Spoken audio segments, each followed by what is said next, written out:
ಗಾಡಿ ಬಂದಾಗ ನೀವು ಡಿಎಲ್ ಕೇಳ್ತೀರಿ. ಇಲ್ಲ ಸರ್ ನಮ್ಮ ಮನೆ ಗಾಡಿ ನಾನೇ ಹತ್ತಿದ್ದೇನಲ್ಲ ಬಿಟ್ಟಿದ್ದೇನಾ ಈಗ ದಯವಿಟ್ಟು ನಮಗೆ ಡಿಎಲ್ ಇಲ್ಲ ಇನ್ಸೂರೆನ್ಸ್ ಇಲ್ಲ ಸ್ಪಾಟಲ್ಲಿ ಹೆಂಗೆ ದಂಡ ಹಾಕ್ತಿರೋ ನಮಗೆ ಶೋ ಮಾಡಿ ಸರ್ ನೋಡಿ ಬೇಡ ನೀವು ಸರ್ ಇಲ್ಲ ಸರ್ ಡಿಕ್ಕಿ ಓಪನ್ ಮಾಡ್ಬೋದಲ್ಲ ಸರ್?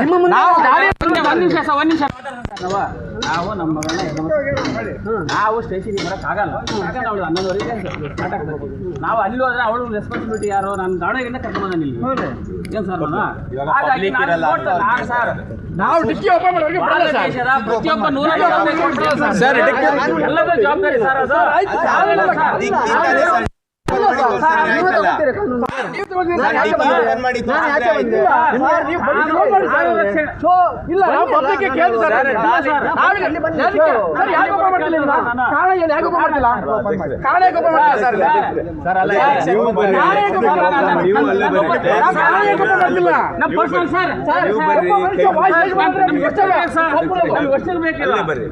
ಈಗ ಗಾಡಿ ಬಂದಾಗ ನೀವು ಡಿಎಲ್ ಕೇಳ್ತೀರಿ.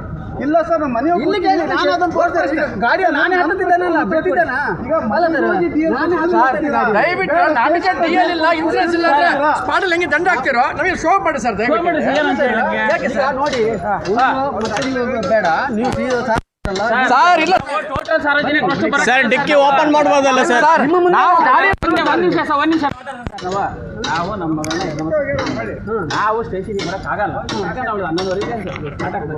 ನಾವು ಅಲ್ಲಿ ಹೋದ್ರೆ ಅವಳು ರೆಸ್ಪಾನ್ಸಿಬಿಲಿಟಿ ಯಾರು? ನಾನು ದಾವಣಗೆರೆಯಿಂದ ಕರ್ಕೊಂಡು ಇಲ್ಲಿ ಏನು ಸರ್ ಹಾಗಾಗಿ ಸರ್ ನಾವು ಡಿಕ್ಕಿ ಓಪನ್ ಮಾಡೋರಿಗೆ ಪ್ರತಿಯೊಬ್ಬ 100 ಸರ್ ಎಲ್ಲದೂ ಜವಾಬ್ದಾರಿ ಸರ್ ಅದು.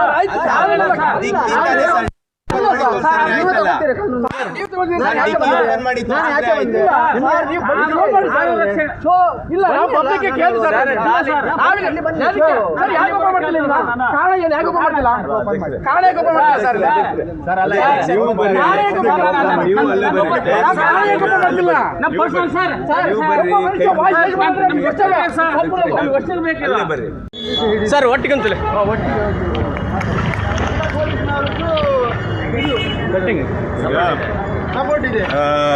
ಕರ್ನಾಟಕ ಲಾ ಪಾಯಿಂಟ್ ಪ್ರಾಮುಖ್ಯ ಕರ್ನಾಟಕ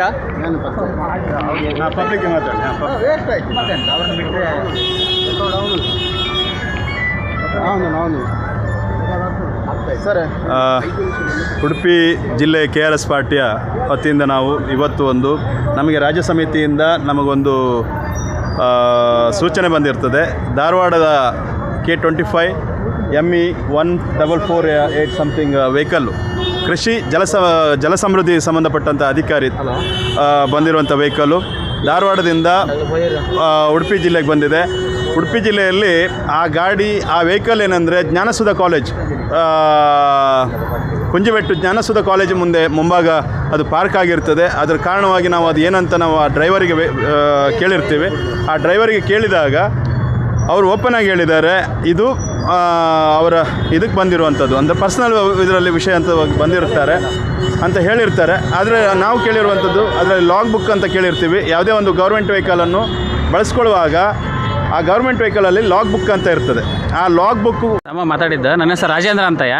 ನಾವು ನಮ್ಮ ತಂಗಿ ಮಗಳನ್ನ ಇಲ್ಲಿ ಜ್ಞಾನಸುಧ ಸ್ಕೂಲಲ್ಲಿ ಎಕ್ಸಾಮ್ ಬರ್ಸಕ್ಕೆ ಬಂದಿದ್ವಿ. ಬಟ್ ಇಲ್ಲಿ ಜ್ಞಾನಸುಧ ಫೀಲ್ಡಲ್ಲಿ ಗೌರ್ಮೆಂಟ್ ವಿಷಯ ಅಲ್ಲ, ಅಂದರೆ ಅಗ್ರಿಕಲ್ಚರ್ ಡಿಪಾರ್ಟ್ಮೆಂಟ್ ಹುಬ್ಬಳ್ಳಿನ ಮೇ ಬಿ ದಾವಣಗೆರೆ ಅಲ್ಲ ಧಾರವಾಡ ಇರ್ಬೋದು. ಅವರು ಅಲ್ಲಿಂದ ಬಂದಾರೆ ಅವ್ರ ಮಗಳು ಕರ್ಕೊಂಡು. ಅದನ್ನು ನಮ್ಮ KRS ಸಂಘದವ್ರು ಏನು ಕೇಳಿದ್ರು, ನೀವು ಗೌರ್ಮೆಂಟ್ ವೆಹಿಕಲನ್ನು ಪರ್ಸ್ನಲ್ ಯೂಸ್ ಯಾಕಪ್ಪ ತಗೊಂಬಂದಿರಿ, ನೀವು ತಗೊಂಬರ್ಬಾರ್ದು ಅಂತ ಕೇಳಿದರು. ಓಕೆ, ಫಸ್ಟ್ನೇ ತಪ್ಪು ಅದು. ಎರಡನೇ ತಪ್ಪು ಏನು ಕೇಳಿದರು, ನೀವು ಗೌರ್ಮೆಂಟ್ ವೆಹಿಕಲಲ್ಲಿ ಏನು ಲಗೇಜ್ ಇದೆ ಓಪನ್ ಮಾಡಿ ತೋರಿಸ್ರಿ ಅಂತ ಕೇಳಿದ್ರು. ಅವರು ಡೋರನ್ನು ಡಿಕ್ಕಿಯನ್ನು ಓಪನ್ ಮಾಡೋಕ್ಕೆ ತಯಾರಿಲ್ಲ. ಇದಕ್ಕೆ ಸ್ಥಳೀಯ ಪೊಲೀಸ್ ಅಧಿಕಾರಿಗಳು ಎಲ್ಲರೂ ಸಹಕಾರನ ಯಾರಿಗೆ ಕೊಡ್ತಾ ಇದ್ದಾರೆ, ಅವರ ಈ ಅಧಿಕಾರಿಗಳಿಗೆ ಕೊಡ್ತಾ ಇದ್ದಾರೆ, ಅಗ್ರಿಕಲ್ಚರ್ ಅಧಿಕಾರಿಗಳಿಗೆ ಕೊಡ್ತಾ ಇದ್ದಾರೆ, ಹುಬ್ಬಳ್ಳಿ ಅಥವಾ ಧಾರವಾಡ ಅಧಿಕಾರಿಗೆ ಸಪೋರ್ಟ್ ಮಾಡ್ತಾರೆ. ಬಟ್ ಸಾರ್ವಜನಿಕರಿಗೆ ಯಾರು ಕೇಳ್ತಾ ಇಲ್ಲ. ಸಾರ್ವಜನಿಕರು ಕೇಳ್ತವೆ. ಸಾರ್ವಜನಿಕರು ಎಷ್ಟು ಜನ, ಕೆಲವೇ ಬೆರಣಿಗೆ ಎಷ್ಟು ಜನ ಇದನ್ನು ಆರ್ಗ್ಯೂ ಮಾಡ್ತಾ ಇದ್ದಾವೆ. ಇದು ತಪ್ಪು, ನಮಗೆ ಡಿಕ್ಕಿ ಓಪನ್ ಮಾಡಿರಿ, ನಾವು ನೋಡ್ತೇವೆ. ಹೌದು, ಏನಲ್ಲ ಅಂತ ಹೇಳ್ತಾರೆ. ಏನಲ್ಲ, ಓಕೆನಾ, ಡಿಕ್ಕಿ ಓಪನ್ ಮಾಡಿರಿ. ಈಗ ನಾನು ಕೇಳ್ತೀರಿ, ನೀವು ಜೇ ಓಪನ್ ಮಾಡಪ್ಪ ಅಂತ. ನಾನು ಕಳ್ಳಾಗಿದ್ದರೆ ಮಾಡಬೇಡ ಅಂತ ಜೇ ಬಿಡ್ಕಂತಾನೆ. ಕಳ್ಳ ಆಗಲಿದ್ರೆ ಓಪನ್ ಮಾಡಿ ತೋರಿಸ್ತಾನೆ. ಹಂಗೆ ಅವನು ಕಳ್ಳಾಗಿದ್ರೆ ಅಂದ್ರೆ ಡಿಕ್ಕಿ ಓಪನ್ ಮಾಡೋಕ್ಕೆ ತಯಾರಲ್ಲ.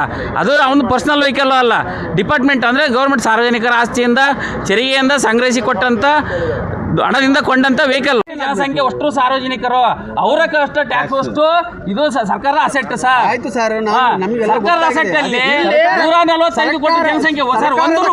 ಒಂದು ರೂಪಾಯಿ ಟ್ಯಾಕ್ಸ್ ಕಟ್ಟರ್ ಇರ್ಬೋದು ಸರ್, 1 ರೂಪಾಯಿ ಟ್ಯಾಕ್ಸ್ ಕಟ್ಟರ್ ಇರ್ಬೋದು, 1 ಕೋಟಿ ಟ್ಯಾಕ್ಸ್ ಕಟ್ಟರ್ ಇರ್ಬೋದು ಸರ್. ಎಲ್ಲರೂ ಹೊಣೆಗಾರ ಅದಕ್ಕೆ ಆಯ್ತಪ್ಪ ಸರ್. ನಾನು ಬಡವ 1 ರೂಪಾಯಿ ಕಟ್ಟದನ್ ಸರ್. ನಾನು ಹೇಳುವಂತ ಆಮೇಲೆ ಅಣ್ಣ, ಇದು ಸಾರ್ವಜನಿಕ ಓಪನ್ ಆಗಲಿ. ಹೌದು, ಓಪನ್ ಆಗಲೇಬೇಕು, ಓಪನ್ ಮಾಡಲೇಬೇಕು.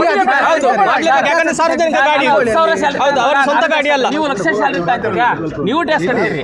ನಾನು ಕೇಳ್ತಾರೆ ಸರ್, ನಾನು ಏನು ಸಾರ್ವಜನಿಕರಿಗೆ ಬಂದಿದೆ, ಸಾರ್ವಜನಿಕ ಓಪನ್ ಆಗಲಿ ಸರ್. ಫೈನು ಜಡ್ಜಿ ಅದು ಹೋಯ್ತಾರೆ.